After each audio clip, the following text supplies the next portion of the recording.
you know, around a lot of Me Too and around a lot of these cases, there's all this language about accountability, what accountability looks like, justice. Oftentimes, healing is not necessarily embedded in there.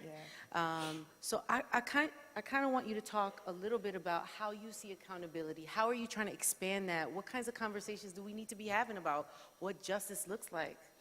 This is the, you're right, we don't have this conversation. No. And because, again, I was talking about this early in the press thing, we've been socialized to think of things as crime and punishment, period, right?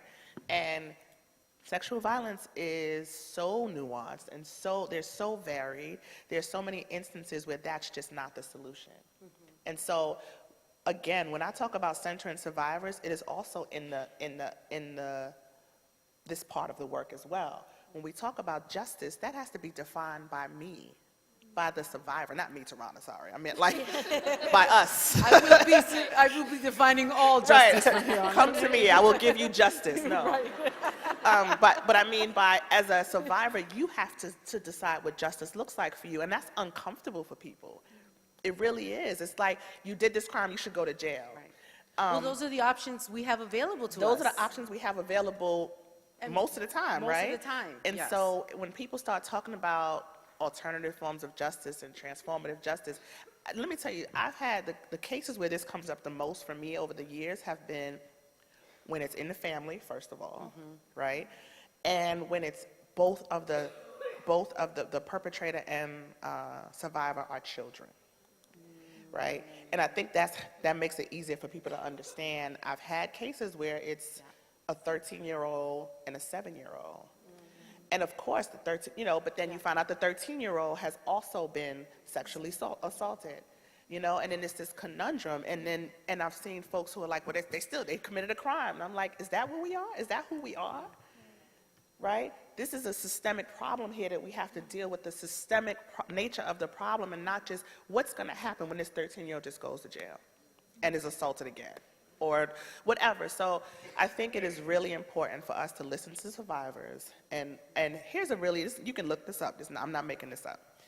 The Alliance for Safety and Justice is a national organization that deals with crime.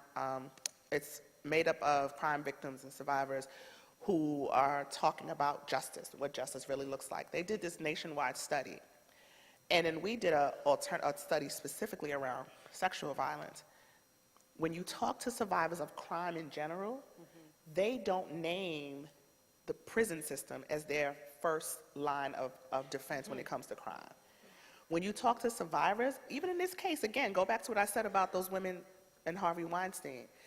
When they think about what they need first, it's not about what happens to the perpetrator or the perpetrator going to jail.